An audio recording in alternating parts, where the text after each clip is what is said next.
Legends of magic, prophecy, and wisdom have fascinated humanity for centuries. But what if I told you that behind the mythical wizard Merlin lies a real figure steeped in mystery and history? Meet Myrddin Wyllt, the wild man of the woods, whose life and story lay the foundation for one of the most famous wizards in literature. Our journey begins in the 6th century in the turbulent lands of post-Roman Britain. The Roman Empire had fallen, leaving the British Isles fractured into warring kingdoms. It was during this chaotic time that Myrddin Wyllt emerged, a bard, a prophet, and a man destined for legend. Myrddin was a respected bard in the court of King Gwendolew ap Ciaru, a powerful ruler in what is now southern Scotland. Bards were more than entertainers. They were keepers of history, storytellers, and advisors. Myrddin's talent for poetry and prophecy set him apart, but his life would soon take a tragic turn. According to legend, Myrddin lived as a hermit, speaking with animals and gaining profound prophetic insights. His isolation and madness were seen as divine, granting him visions of the future and the ability to communicate with the natural world. This mystical figure, driven by loss and trauma, became the source of countless tales. Myrddin's prophecies were recorded in early Welsh poetry, such as the Afalnau and Oyanau. In these texts, he speaks of the fate of kings, the cycles of nature, and the apocalypse. His ability to foresee events earned him a place in folklore, where his name became synonymous with wisdom and foresight. Britain in the 6th century was a land divided. Following the Roman withdrawal, tribal kingdoms vied for dominance in what would later become Scotland and Wales. Among these factions were the Britons of Strathclyde, the men of Rheged, and the warriors of Gagaden. These were tumultuous times, filled with shifting alliances and bloody wars. One of the most significant battles of this era was the Battle of Arfderydd, fought in 573 AD. According to historical and legendary sources, this battle was not only a devastating conflict, but also a turning point in the life of Myrddin Wyllt. The Battle of Arfderydd took place near a site believed to be in what is now the Scottish borders, though the exact location is still debated by historians. What is certain is that the battle was a brutal and bloody conflict fought between the forces of King Gwendolew of Gadaden and the army of Peredur, the king of Rheged. The battle was not just a fight for land, but a fight for supremacy in the region. Gwendolew, supported by his warriors from Gadaden, faced off against the forces of Peredur, who had gathered his own army to challenge the Gadaden king's reign. While the soldiers clashed, Myrddin remained on the fringes, unable to intervene. His role as a prophet did not shield him from the horrific reality of what was unfolding. The battle was fierce, and many of Gwendolew's warriors fell in a brutal display of bloodshed. In the end, the battle proved to be a tragic defeat. His kingdom was shattered, and he was slain in the chaos, his death marking the end of an era for Gadaden. His warriors, though brave, could not hold their ground against the might of Peredur's forces. With the death of his king, Myrddin fled the battlefield, heartbroken and filled with guilt. His warnings had gone unheeded, and the consequences were devastating. In his grief, Myrddin would retreat into the wilderness, becoming a hermit, and in time, a legendary figure known for his wisdom and prophecy. In the deep forests of northern Britain, Myrddin became known as Myrddin Wyllt, the Wild, or frenzied Myrddin. He sought refuge in the solitude of nature, where he would live for the rest of his life, far from the courts and politics that had once defined his existence. Living as a hermit, Myrddin's relationship with nature grew mystical. He is said to have communicated with animals, understanding their ways, and even taking advice from the creatures of the forest. The idea of Myrddin speaking to wolves, birds, and even the trees themselves was not just a symbol of his madness, but of his deep prophetic connection with the natural world. During his time in the forest, Myrddin's prophecies grew more cryptic and otherworldly. No longer simply a courtly bard, Myrddin became a seer of great renown. His visions were said to predict both the future and the fate of kings, kingdoms, and men. Though his words were often incomprehensible, they were filled with the weight of his sorrow and insight. He would speak in riddles, warning of impending disasters or foretelling the rise and fall of rulers. These prophecies, though maddening, were regarded as divine insights by those who heard them. Myrddin's retreat into the wilderness also marked the beginning of his descent into what many called madness. The grief of the Battle of Arfderydd and his separation from the world left him fractured, unable to distinguish between the real and the imagined. His mind, once sharp with poetry and prophecy, now wandered the depths of a darker reality. Some sources claim that Myrddin's madness was so profound that he lived as an outcast, fearing human contact. He would often wander in a daze, his once beautiful poetry now warped into strange and cryptic verses. But it was within this madness that Myrddin's true wisdom began to shine.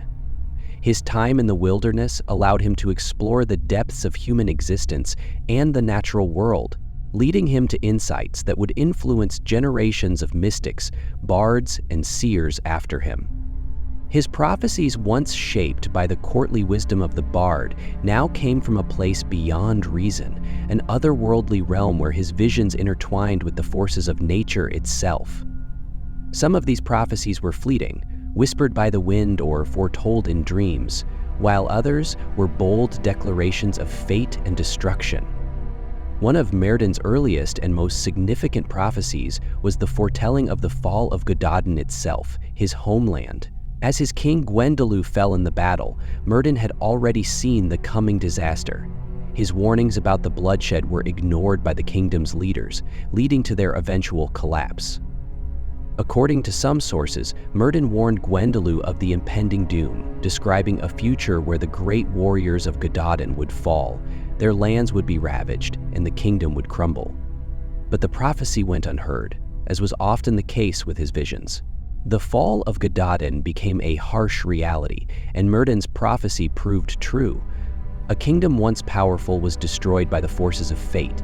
Despite his retreat from civilization, Myrddin's prophecies did not stop. In the silent depths of the forest, he saw the rise of a king who would change the world. King Arthur. Though Arthur would not come for many generations, Myrddin glimpsed his arrival, foretelling a savior of Britain who would unite the fractured kingdoms and lead them into a new golden age. According to legend, Myrddin foretold Arthur's birth and his legendary rise to power. His prophecies suggested that Arthur would be a king unlike any other, strong, just, and destined to lead Britain to a golden age. This prediction would later influence the creation of the Arthurian legends, where Myrddin, now known as Merlin, served as Arthur's wise advisor. Though Myrddin never lived to see Arthur's reign, his foresight became an integral part of the stories surrounding the king. Myrddin's prophecies provided the foundation for the Arthurian mythos, ensuring that even in death, he would be remembered as the prophet who saw the rise of the greatest king Britain would ever know. Not all of Myrddin's prophecies were filled with hope. One of his most famous and foreboding predictions was of the great disaster that would befall Britain, the end of an era. This prophecy spoke of a time when the unity that Arthur had established would falter, and Britain would fall into chaos once more. In some versions of the prophecy, Myrddin described a time when the land would be torn apart by civil war, betrayal, and the rise of tyrants. This chaotic future, where the legacy of Arthur's reign would crumble, became a recurring theme in the folklore surrounding Myrddin's later life. Though Myrddin's later years were marked by madness and isolation, the weight of these prophecies, foretelling both greatness and ruin, lingered. The man who had once been a bard and courtly advisor now became a symbol of wisdom and tragedy, a man who had glimpsed both the rise of kings and their inevitable fall. Some accounts suggest that Myrddin's mind became so consumed with reality, his wild and erratic behavior was seen by many as a sign of madness. He became a figure of both reverence and fear, revered for his prophetic gifts, but avoided by those who feared his unpredictable nature. Although the details of Myrddin's death are shrouded in myth and mystery, one of the most enduring stories is tied to the Lady of the Lake. In some versions of the legend, it is said that Myrddin was trapped by his own madness, and his final days were marked by a mysterious disappearance. According to one legend, the Lady of the Lake, a mystical figure who would later be associated with Arthurian tales, came to Myrddin in his final moments. She offered him solace, taking him into her care, and some believe she took him away to an otherworldly place where he would remain in peace for all eternity.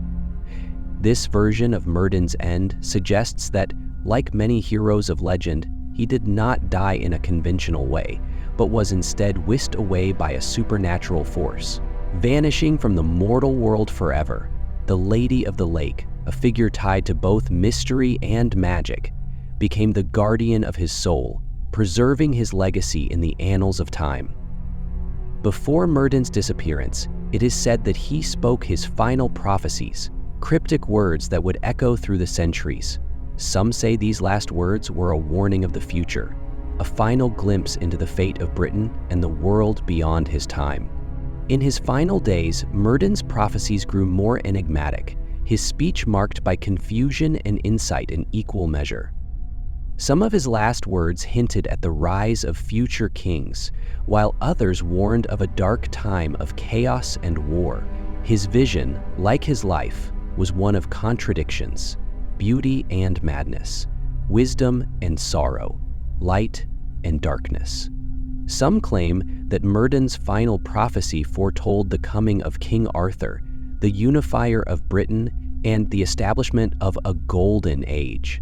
But equally, it spoke of the inevitable fall of this era, the rise of tyrants, and the fragmentation of Britain, a cycle of hope and destruction that echoed through the ages. Though he faded from the mortal world, Myrddin's name lives on as a figure of legend. His prophecies would be woven into the fabric of British mythology, where he became known as Merlin, the wizard who guided King Arthur and shaped the future of the kingdom. But in the end, Myrddin Wyllt, the wild man of the woods, remains a symbol of the fine line between madness and wisdom, between the mortal and the divine. Did Myrddin die, or did he simply transcend the mortal realm, becoming one with the forest, the lake, and the very fabric of myth? Let me know your thoughts in the comments.